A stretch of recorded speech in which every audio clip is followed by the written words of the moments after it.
Glory, Gopijana,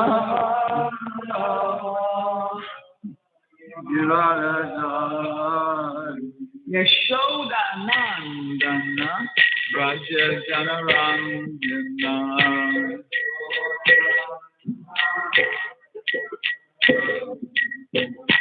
Jamuna Tira, Vana Chari,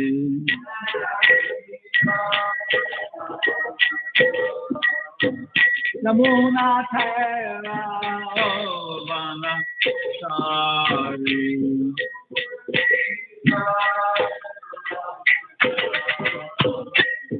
Jaya Radha Madhava Kunjabihari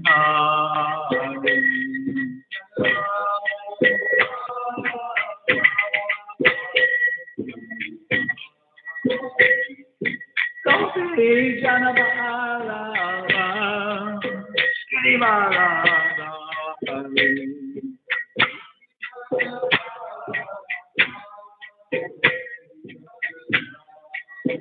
Yashodanandana Braja Janarangana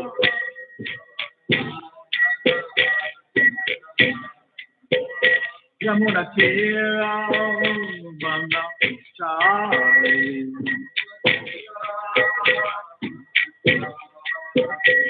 Jaya Radha Madhava Kunjabihari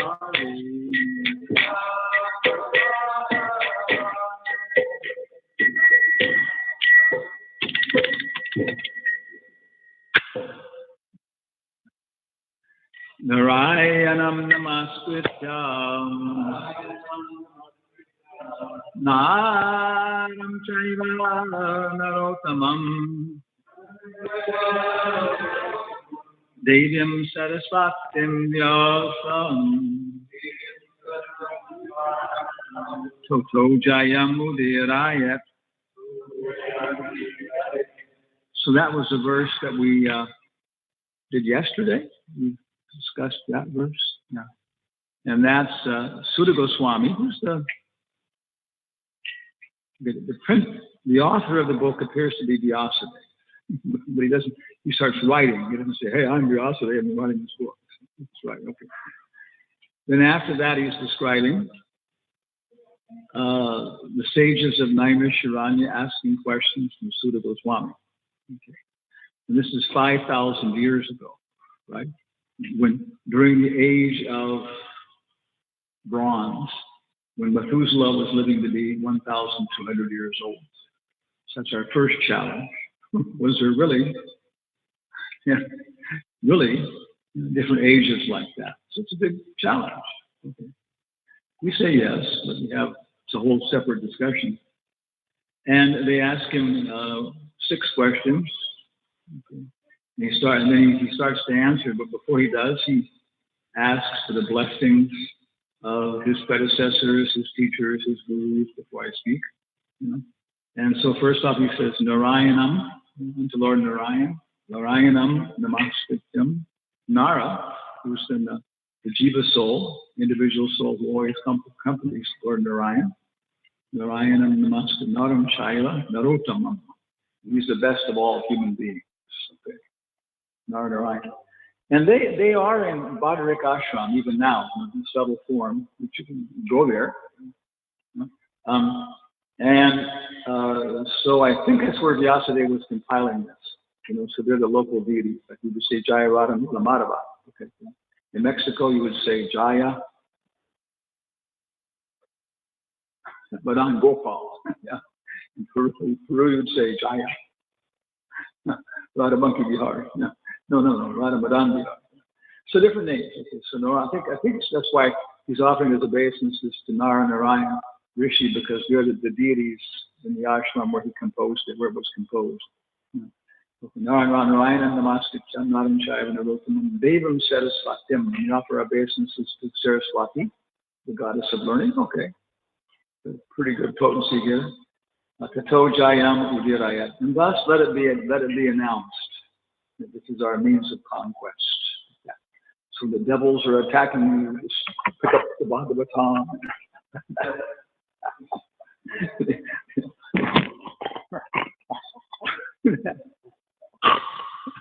Run away.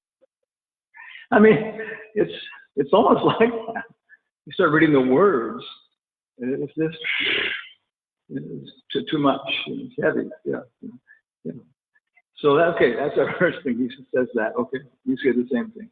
Then we say, Om Namo Bhagavate Vasudevaya.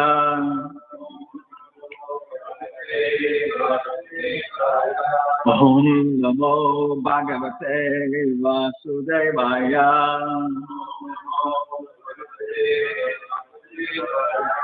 Om Namo Bhagavate Vasudevaya.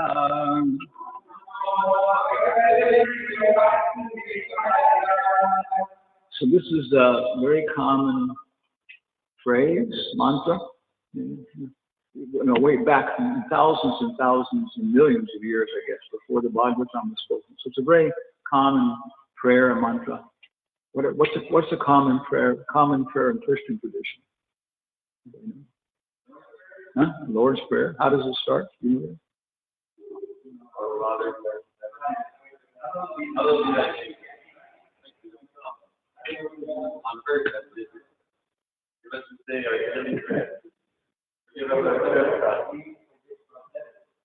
We forgive those who trespass against us.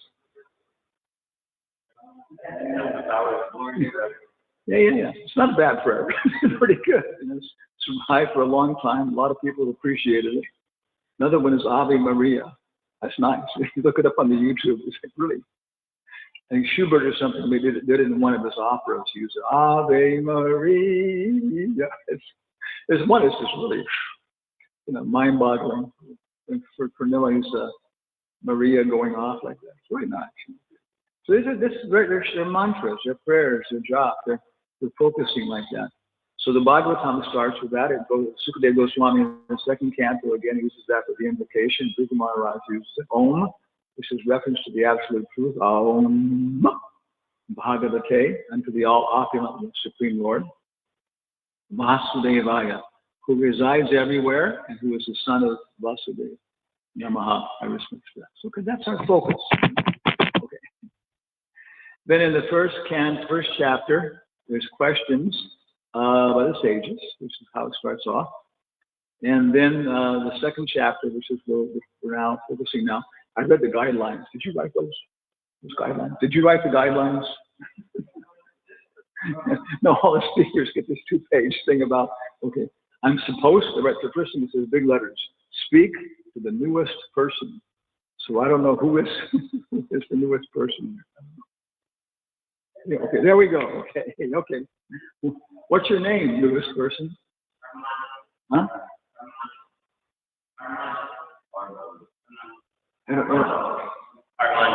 Armando. ¿Habla español? Sí. ¿De dónde está usted? ¿De España? Venezuela. Okay. Muy bien, okay. Entonces hoy día vamos a hablar en español. So we'll talk to him.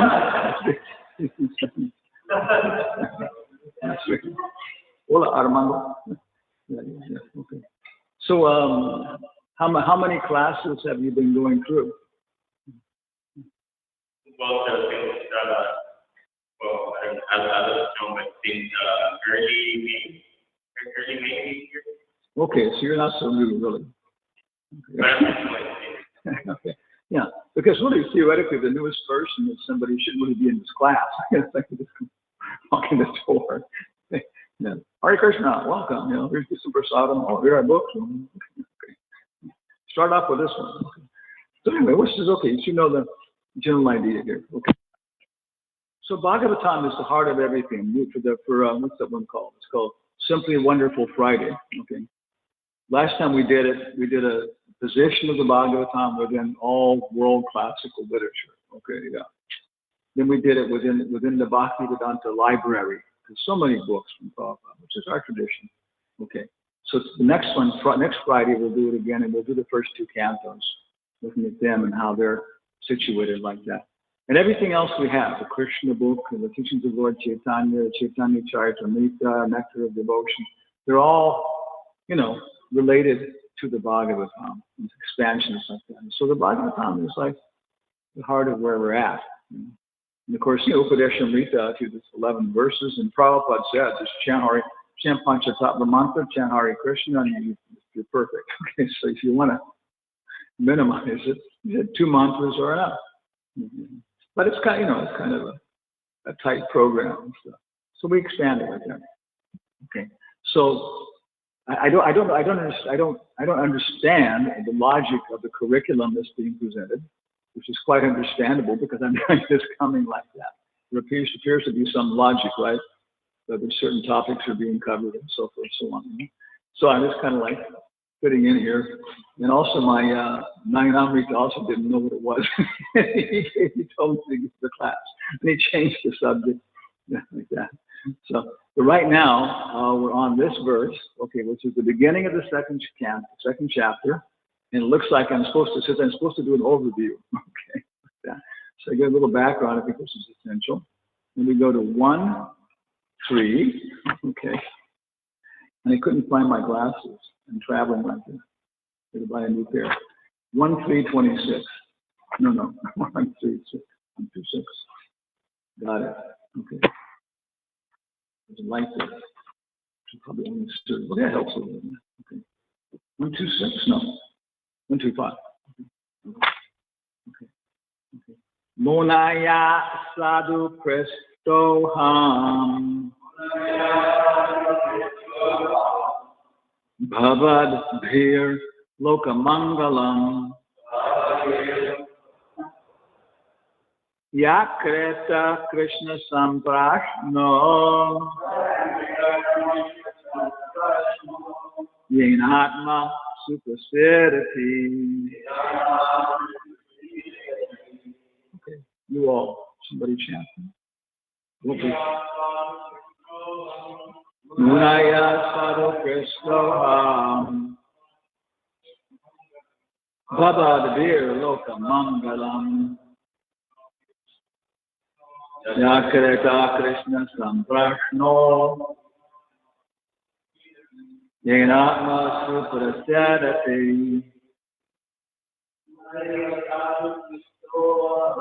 Munaya sadhu kristoham bhavadhir lokamangalam yakrita krishna sampasno yenatma suprasadati. Ladies, chat.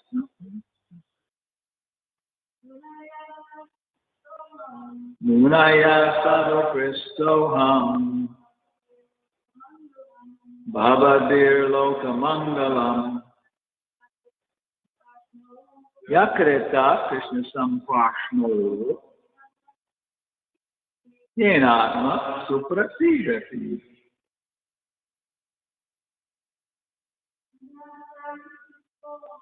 Munaya sadhu kristoham bhavadir lokamangalam prasno yenatma suprasadati. Munayaha.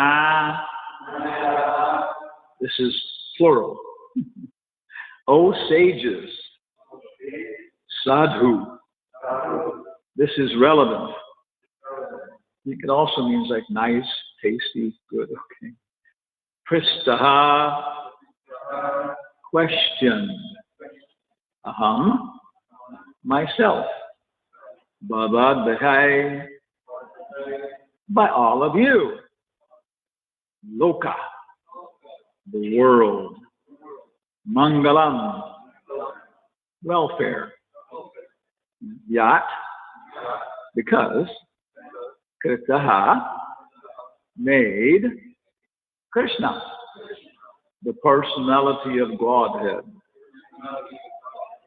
Samprashnaha, relevant question.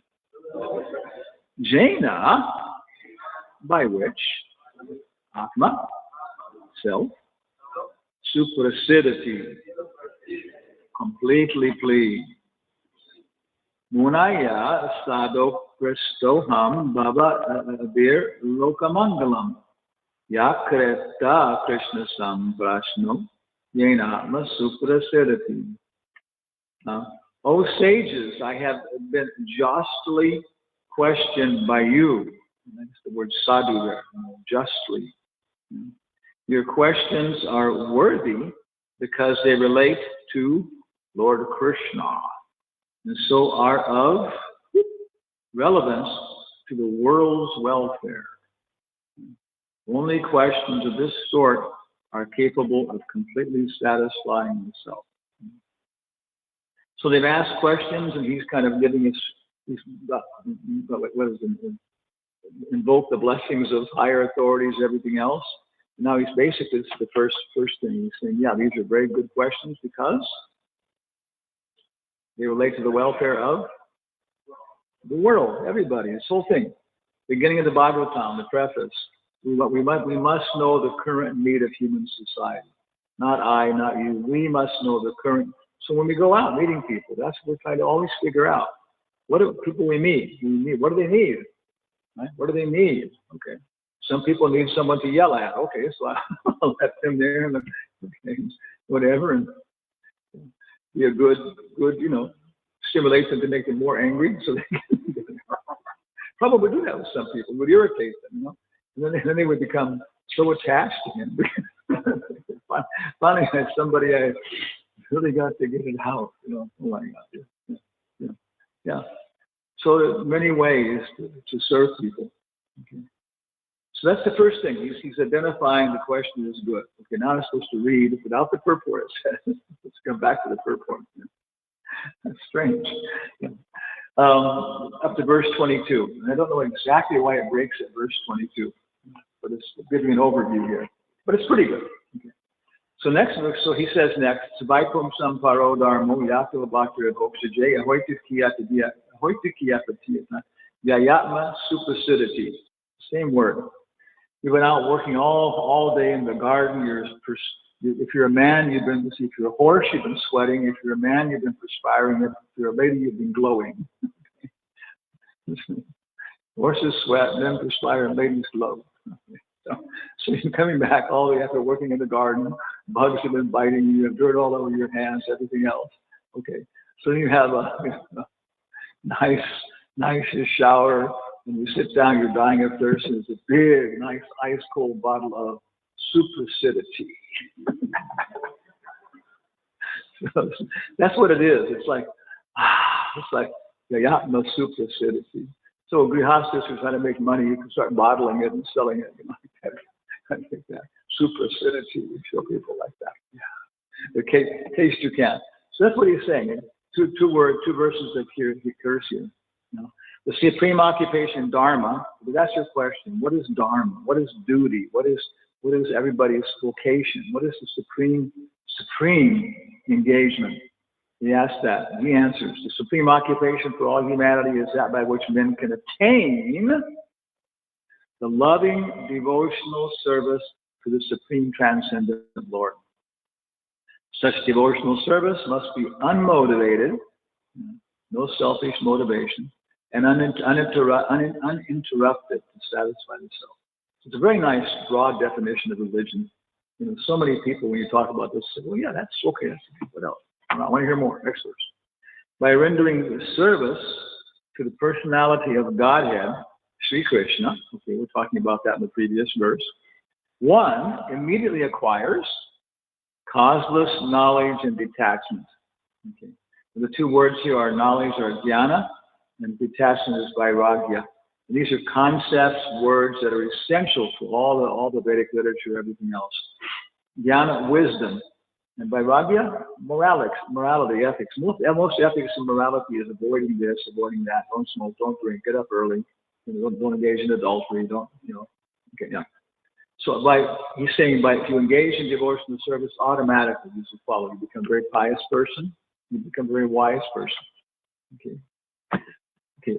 The occupational activities of the man, this is dharma, according to social convention, The occupational activities a man performs according to his position are only so much useless labor if they do not provoke attraction for the message of the personality of Godhead. In the Bhagavad-gita, Prabhupada says, after engaging all day long in devotional service according to your nature, cooking, sawing, building, organizing, all this kind of stuff, he says, hearing Bhagavad-gita in the association of devotees is extremely satisfying. It's a fact. He says it's a mystery. It is. It's just when you sit in the class, it's just like this penetrates you. It's so nice hearing it like that. That's the whole purpose. If we're working even in so-called religious or Christian conscious activities, if it doesn't increase our desire to hear about God, it's a waste of time. Okay? All occupational engagements, we're still talking about Dharma, are certainly meant for liberation. They should never be performed for material gain. Furthermore, according to sages, one who is engaged in the ultimate occupational service should never use material gain to cultivate sense gratification. Dharma, artha, kama, moksha. Again and again. You go to college, you austerities, this is dharma, your practice. Why? Dharma, artha, because you want to get a good job. You want to find a nice partner in life. Okay, but you do these austerities. Okay, you get a good job, artha, then what happens? Economic development. And now you can gratify your senses. You can get a nice car. You can move out of that one-bedroom apartment with the 3 kids. You get a nice house, dharma, artha, kama, and then moksha. Now here's Varga, liberation. That's the whole thing. Get out of this mess. Is it a mess? You've got to be able to appreciate that. Step back enough to realize this is a mess. What do you like more, 2-door cars or 4-door cars? Okay, when somebody asked me that question, I was sitting there, I was going, I don't like cars. Where would you like, if I beat you on the head or on the back? Can I use a third option? Yeah. So we got to get back enough to realize we're in a really stupid situation. Okay, occupational duty. Life's desires, now this continues with the previous verse, because we should desire liberation. Life's desires should never be directed towards sense gratification. One should desire only a healthy life, not too much, not too little, of self-preservation. Since a human being is meant for inquiring about the absolute truth. Nothing else should be the goal of one's work. So this word occurs many times. What is the absolute truth? What would you say this? What does that mean? The absolute truth. Maybe the microphone. Yeah.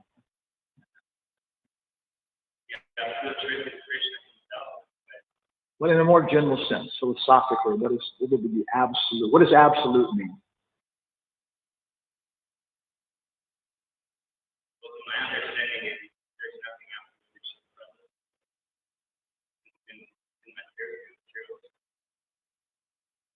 What is solute? What is solute? Absolute. Solute, solution, solvent, dissolve. Yeah.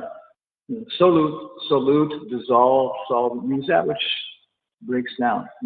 But absolute means this is it. You can't break it down. It doesn't go away. It doesn't change like that.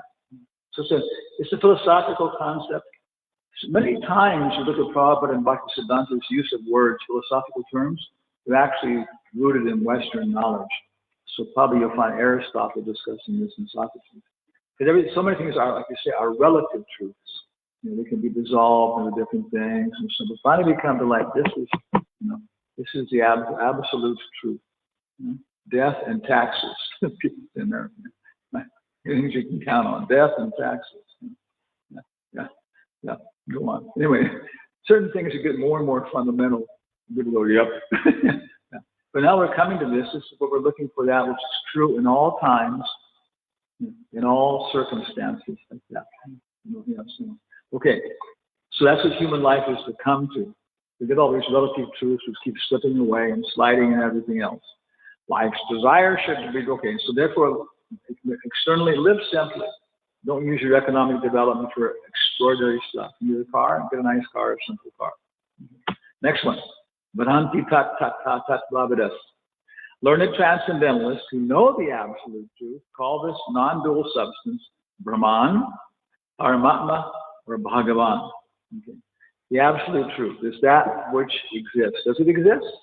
Nihilists say there is nothing. It's all void. It's all nothing. When Buddha, not all Buddhists are nihilists, but there's a big question. Kind of got hung in there. And so it says one of their phrases, this nihilist group, Shunyavadi, say, if you meet the Buddha on the road, kill him, because your nation is not truth, absolute truth. They all come and go. You know? The Holy Roman Empire, the Golden Horde, the Third Reich. Okay. What else we got? Your family is not absolute. Okay. Your body is not absolute. Okay. Your mind is not absolute, and Buddha is not absolute. Yeah, I mean, it leads to a kind of paranoid schizophrenia, basically. Basically, it's well, at that point, what do you achieve? Prabhupada says it's an incomprehensible philosophy. I was trying to understand Buddhism, and I couldn't do it when I read Prabhupada said it's an incomprehensible philosophy. Okay. Wow, that's a relief, you know. Yeah. So you must achieve nirvana, but nirvana, you can't achieve it. I mean, it's like, not this. Okay. So somewhere here, So, but no, then Shankara, after Buddha, then Shankara came along and said, there is a reality. There is a reality. Wow. For many people, it's just calm down, calm down. There's a certain way things are. Really? Really? Yeah. There's a certain way marriage is. Really? Really? Yeah. Really? Yeah, it is. People who are married and everything else, you begin to realize that's a lot of really. I mean, there really is a way marriage should be. It is? Yeah. Wow. In the whole modern world, people would be, they're convinced of that. Just change your whole view of life. Yeah. Well, then the next question is, what is it? So, Vedanti, Brahman means this, that there is a reality, which is a big deal. Socrates has a whole thing about that coming out of the cave. Paramatma means then that it has form. There's variety, Then daddy does this, mommy does this. Okay, it's just the way it is. Squawk and squeal, but daddy does this, mommy does this, baby does this, granny does this. Okay, wow. Yeah. Okay, and then once granny, baby, mommy, daddy, start, understanding and acting properly. What's the next one? Ananda. This is Sat Chit Ananda. And there's happiness. Wow. Okay. So this is what people are saying, that to transcendentalists, some of them, they just realize that there is a reality. And you can see this in so many philosophers or literature and stuff like that. And it's a big deal, Some of them are attached to it. They become proud. They want to become famous for this. You don't go to the next level of understanding, a variety like that. Okay? This is a lot. What's the next verse say? You guys are really intelligent audience here. The serious is a student, inquisitive student or sage, well equipped with knowledge and detachment, jnana and vairagya, realizes the absolute truth by rendering devotional service. It's coming back again, it's circling back. In terms of what is heard from the Vedanta Shruti. So he's just defining now. Devotional service is not, it's there. It's described in the Vedanta Shruti, which is the Vedas themselves. So devotional service is something there. Okay. Atapum bir dvijashrestas, robust among the twice born. It is therefore concluded that the highest perfection, okay, Dharma, Artha, Kama, Moksha, one can achieve by discharging the duties of one's prescribed occupation, because this was your question, what is the best dharma? Okay, I'm a policeman, okay. Yeah, according to caste and divisions and orders of life, is to please the Supreme Personality of Godhead. So if you're a cop and you go into church and take your hat off and bow down, and you feel God says, thank you. Or a mother, whatever, or a Cub Scout. Yeah. Okay. It's pretty, atheists and everybody else try to say Srimad Bhagavatam supports their position. Everybody does it. Everybody wants Srimad Bhagavatam to support their position. Because it's so great. But it's just really difficult. It's so clear. It's so clear like that. That it's a theistic book talking about monotheism, talking about God.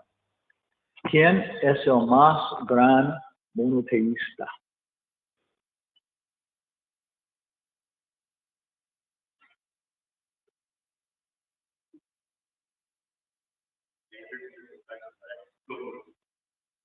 Hanuman.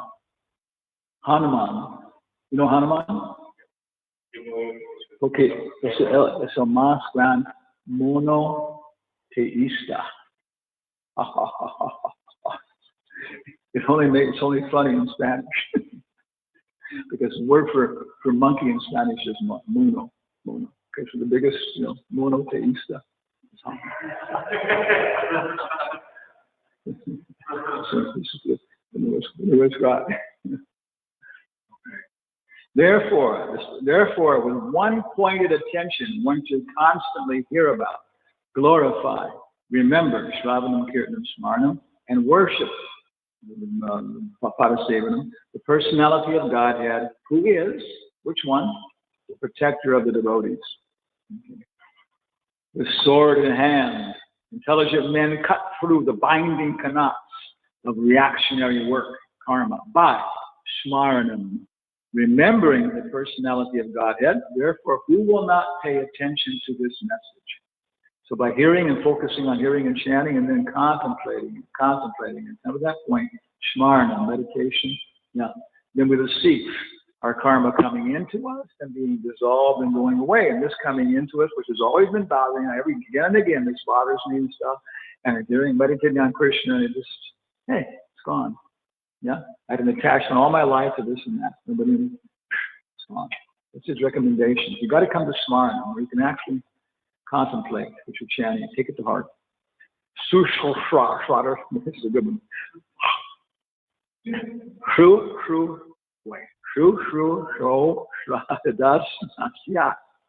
He must be joking with us.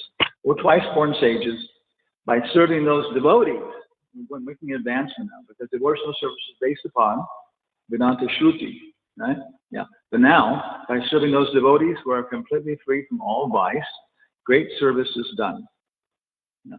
By such service, one gains an affinity for hearing the messages of Vasudeva.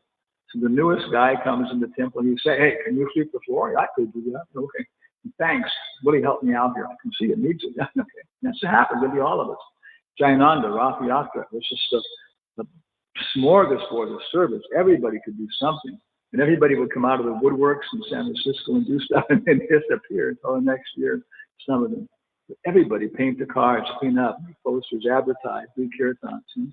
And by doing that, and Jayananda, in Prabhupada, they would feel like, yeah, I'm serving him and stuff. Then what happens? You develop your affinity for hearing. Okay. Shunvatam Swakata Krishna. Hare Krishna, the personality of Godhead, who is the Paramatma in everyone's heart and the benefactor of the truthful devotee, cleanses the desire for material enjoyment from the heart of the devotee who has developed the urge to hear his messages, which are in themselves virtuous when properly heard and chanted. Okay. Very, very nice. It's the same thing. When we're hearing and chanting, even if we don't understand it, it has an effect. When we're acquiring pious activities, when we get free from being alcoholics, we get free from so many things. It's the best way to become a good person, a pious person, as much as possible, hearing and chanting. Any points here, it says right here, any points you can interject. Nasta Prayashu Abhadreshu, by regular attendance in classes in the Bhagavatam and rendering service to the pure devotee, all that is troublesome to the heart is almost completely destroyed. and loving service under the personality of Godhead, which one, who is praised by transcendental songs, is established as an irrevocable fact. Any questions about this? Yes. Yeah. Your question is the best question. It's satisfying for all people because thousands of devotees for hundreds of years have been asking that same question. Oh, what's the question? The question is, why does it say almost? Okay. As far as I understand, Adoshrada, Sadhu Sangha, Bhajana Kriya, Nartana Vritti. This one verse was described with the Swami all the levels. It's quoted, paraphrased by Prabhupada and the Acharyas so many times. Adoshrada, you have little faith. Hey, this seems like a good thing. Let me try it out. Sadhu Sangha, you start associating with devotees, Prabhupada. Yeah, Bhajana Kriya. Yeah. Then you start picking up the things systematically like this and following the process. Nartana Vritti. Then bad habits go away, right? They go away. It's like taking the gold and washing it with soap and everything else. It's sterile, everything else. But there's still like colors in it, right? And that's because the gold has formed alloys with different oxides of tin, brass, or something else like that. You can't get rid of those just by washing it, but they're not going to cause any problem, because it's okay. So Nartana Vritti, you come to that state, basically, you're following four principles, chanting around something. Nishta. Then you're fixed, always chanting, always getting up. Okay, because of that, you start to get a taste, not just relief from distress, but you actually start to get a taste in serving Krishna and cooking and everything else. And this is like, a transcendental experience you're starting to have with Krishna. He's reciprocating, he's pouting, he's not happy with what you cook for lunch. He's not going to eat it. He's talking to he's starting to experience these things. Yeah. You say, well, there's nothing else available. What can I do? You didn't send any other vegetables. All right. But tomorrow I'm going to send more vegetables. You better cook something else. Okay, I will. So this is ruchi. You start to get a taste. Ruchi, nishta, ruchi, asakti. So now you're addicted. Forget it. Bhaktivinoda Thakur says, the warning, Bhaktivinoda Thakur has got a taste of devotional service. And he's ready to do anything to taste what Rupa and Sanatan were tasting. Even if he has to sell his grandmother to the devil, he'll do it. So Granny, don't trust Bhaktivinoda Thakur anymore. He said that. That's just his asakti. You're an addict. And you may appear to be crazy according to ordinary flow of events. Asaktis, Ruchi, Nishta. Then Bhava. In Bhava, you actually have done this point where you know your relationship with Krishna. You're awake enough. I'm a cow, but it's just not mature enough that you can actually, in prema, you're awake, fully awake, back again.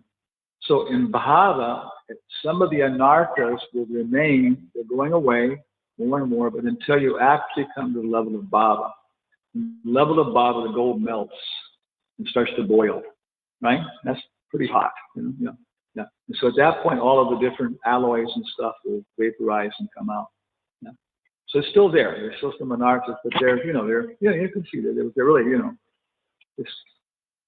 there's no reason even trying to get rid of this thing at this point. It's got to live with it. Because this is deep, Yeah. And then later on, when we're just ecstatic, it'll come out. Yeah. It's okay? Okay, yes. Okay. Got one coming. Subscribe to my channel.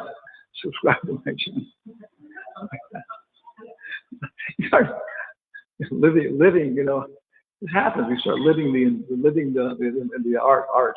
People start living. It says there were when Manet came in and started painting all these ladies with long necks, long necks and everything else. It's like I say, in all the drawing rooms in Europe, you started noticing all these women with long necks. Dressing themselves. Does art imitate life, or does life imitate art? Does our electronic media imitate reality, or does reality imitate electronic media? Yeah. Okay. We got four more here in our assignment. Tada rajas tamu bhava kamalobadayas chaye Cheta etar anabhyadam stitam sapam pasidati. Many devotees memorize all these verses right here. This is actually the whole Bhagavatam is here, and these verses are just so essential. As soon as irrevocable loving service is established, this is nishta. Okay, we discussed this in the last verse. In the heart, the effects of nature's modes of passion and ignorance, such as lust, desire, hankering, disappear from the heart. Now we're coming to the fact that it's completely gone. Then the devotee is established in goodness, Sudha Sattva, and he becomes completely happy.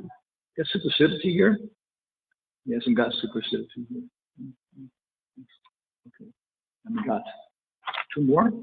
Thus established in the mode of unalloyed goodness, the man whose mind has been enlivened by contact with devotional service to the Lord gains positive, scientific knowledge of the personality of Godhead in the stage of liberation from all material association. At that point, your intelligence is just absolute. Every single situation, everything that's going on, you see Krishna. You know how to act like that. Prabhupada was like that. Prabhupada is like that. He came in contact with Prabhupada. People say when you came in contact with Prabhupada, you had two choices: become Krishna conscious or go away. But that's it. Okay, now the last verse in the series here. Thus, the kanat in the heart is pierced, and all misgivings are cut to pieces. The chain of fruitive actions is terminated when one sees the self as master. So very nice. It's talking about liberation, and it's talking also about love of God. So any questions at this point? Yeah. The wording from that last verse. Oh, okay. Mm-hmm. What is that? Now, by the way, let's go back to the Sanskrit. Okay. Vidyate, that means to cut. Hridaya, heart, granthis. This is what's happened if you've been following Krishna consciousness as much as I have, which is maybe like 30% for 50, 47 years, is what happens to you. Okay. So you'll be much better off. Yeah. Okay. Vidyante, Hridaya, granthis. So you understand? Vidyante, pierced, Hridaya, heart, granthis, the knot. Chidyante means to be cut, right? Yeah, cut. Chidyante, sarva samshayaha, all doubts. Okay. Kriyante, this is one thing after another, terminated. Cha, asya, and also karmani. Dristva, ev atma ishvare. So there's the word atma. Atma is the word being used here. Okay. Now, how is it being translated? This is Prabhupada's word by word translating before he left India. So in some cases, it has a certain kind of reliability that you don't get later, because later he had devotees doing the translations now. At the same time, it had a certain kind of unreliability because Prabhupada's English was not all that good. You could listen to it and stuff. And he said so. So in some ways, it's very nicer when he says things. But it's not like, okay. Okay. Attaining scientific knowledge means seeing one's own self simultaneously. Okay. As far as the identity of a living being, as spirit is concerned, there are numerous speculations, materialism. Yeah. So I would say what Prabhupada is going to say here is that you see yourself as Atma, and you see yourself as connected to the Paramatma. And therefore, you are master of the material nature because you are serving Krishna. Prabhupada, when you touch a doorknob, does it become spiritual? While I'm touching it. Yeah. But spiritual master's shoes, Prabhupada's shoes, bed, and sitting place are always spiritual. Therefore, nobody should use them. So certain things are maintained by the Paramatma, and other things is just, there's a, what do you call it, an aura? When you're in association with the devotees, and that there. I've seen this. Actually, directly saw like the modes of nature coming to Prabhupada and going over him. It was like water coming to a diamond. Yeah, that's okay. Yes, sir. I think you're asking a question, or else you're imitating a rooster. You just mentioned that the items of the spiritual master, like the shoes. Bed, shoes, and sitting place. They should not be used. What about his karma? doesn't mention those three. Those three are from extra sessions. These three are like, you have like Chaitanya Baitak. This is where Chaitanya sat and stuff. Yeah. Any questions? Okay. There is this book by Vishwanath Thakur, there is a meeting. Yeah. And some time ago. Yeah.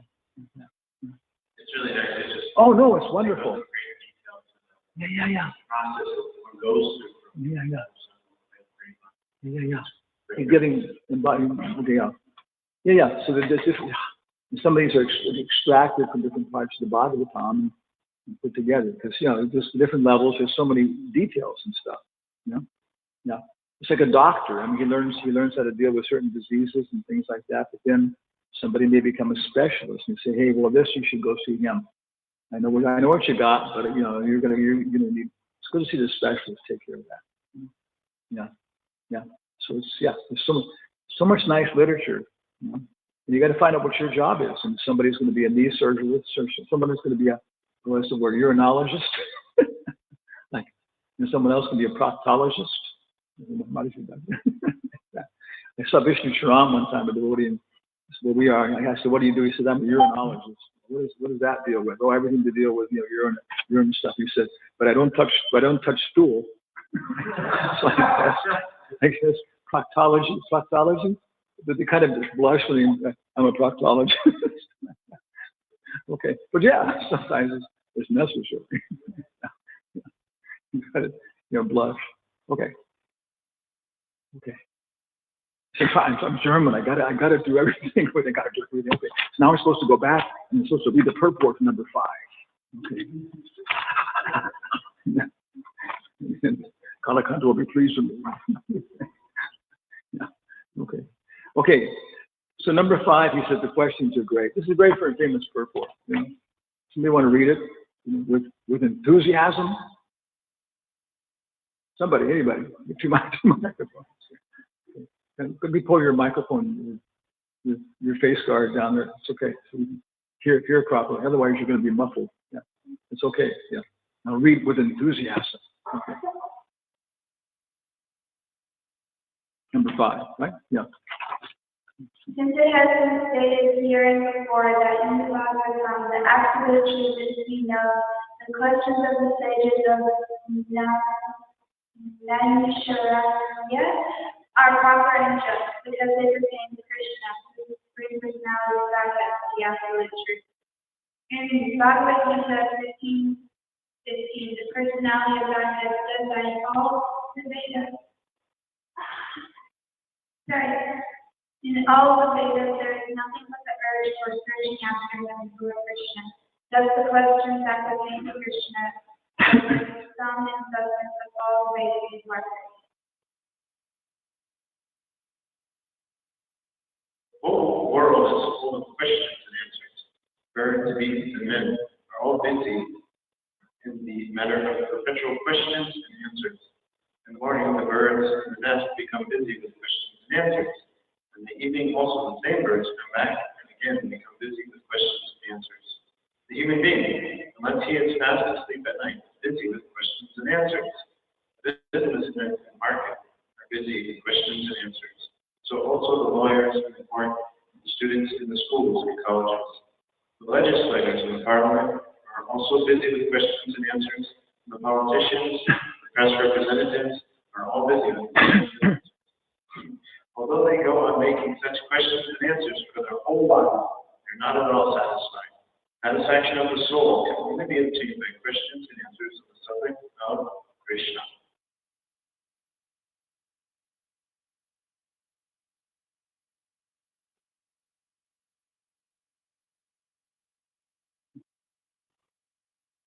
Krishna is our most intimate master, friend, father, or son, and object of conjugal love. Forgetting Krishna, we have created so many objects of questions and answers, but none of them are able to give us complete satisfaction. All things, but Krishna, give singular satisfaction only. So, if we are to have complete satisfaction, we must take to the questions and answers about Krishna. We cannot live for a moment without being questioned or without giving answers. Because the Srimad Bhagavatam deals with questions and answers that are related to Krishna, we can derive the highest satisfaction only by reading and hearing this training of the literature. One should learn the Srimad Bhagavatam and make his all-around solution to all problems pertaining to social, political, or religious matters. Srimad Bhagavatam and Krishna are the sum total of all things. Yeah. And then after that, as we've seen, he goes through and talks about Krishna, Dharma, we call it wisdom, renunciation, these things, and comes, circles around, serving Krishna based upon the scriptures, based on the association of devotees, and then you'll become satisfied.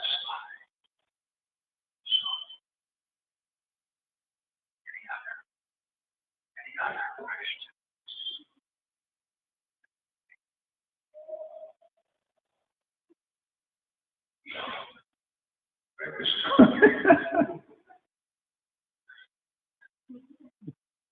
What kind of questions should devotees ask themselves, and what kind of questions should they ask their peers?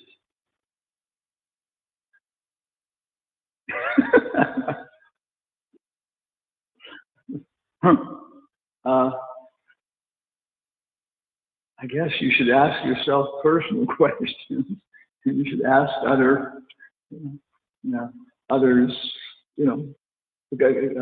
questions appropriate to them. Appropriate questions, right? Asking questions of ourselves. So many times that means asking internally. It means asking the Paramatma, introspection. I'm talking about right. So we should be, those that are appropriate. Some things are a matter of introspection, and some things are a matter of exospection. And then there are different kinds of people. Kanisa-adhikari, Madhyama-adhikari, Uttama-adhikari. Upadeshamrita describes how we talk to different people like that. You can ask Kanisa-adhikari, you can say, Prabhu, have you seen the broom? Yeah. The Mahajama-adhikari, did so-and-so steal the broom again? He's a rascal, But, yeah. So, there's different kinds of people relating to stuff. And then you're not going to ask, Arjuna's not going to ask Domya Rishi, who's a family priest, about how to shoot arrows, but he is going to ask Dronacharya about that. So it's one of the biggest things, is matching the questions to the people. And so you'll see in the Bhagavatam again and again that before they ask the question, the student says, this is how I see you. This is how I understand you. And I'm asking this question for this purpose, this reason. And before the teacher answers, they'll go and say, okay, then see, you like this and that. So there's a rapport, a personal rapport, before the facts are given, as opposed to, is it one? Dragnet? Just the facts, man. Yeah. Here, Kshatriya. Yeah, it is. Kshatriya is removed. Okay. Some discussion. Can't. Can we stop before 8 o'clock? We have to sit here. I understand the process. Yeah. No, okay, yeah. Okay. Wow. Oh.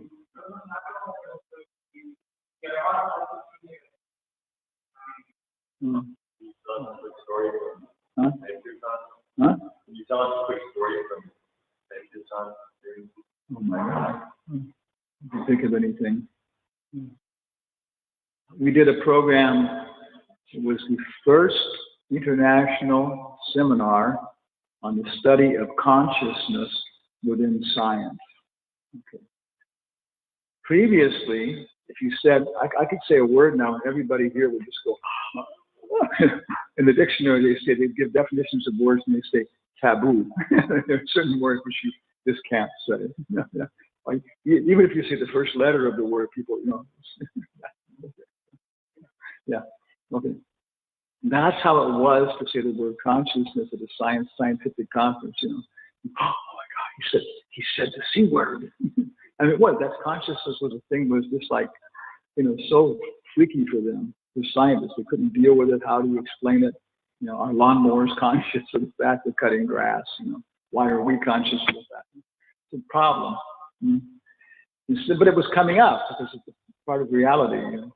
And so anyway, the Bhaktivedanta Institute of Sri Prabhupada, you know, organized Rasaraj Das, the first international conference on the study of consciousness in the science. And I mean, Mr. John Eccles, you know, he's one of the most, even amongst the Nobel laureates, he's considered, you know, heavyweight dude, you know. Eccles, and then who else was there? George Wald, Nobel laureate, you know.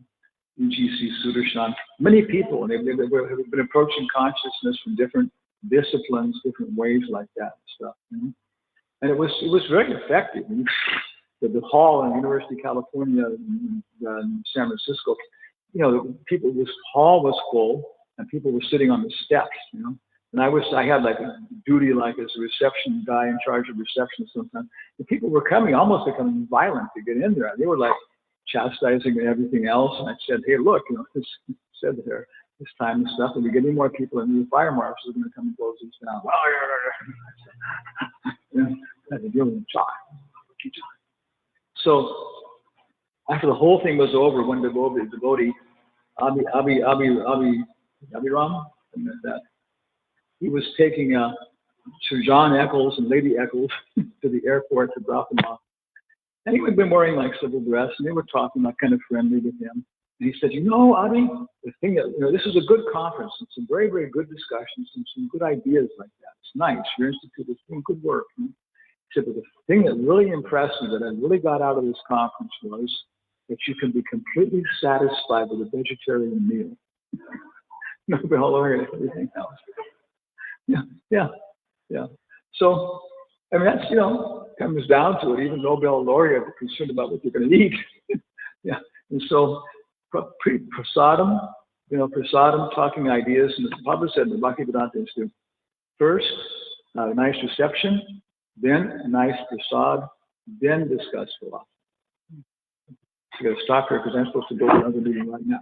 So thank you all very much. Hare Krishna. Srila Prabhupada ki jai.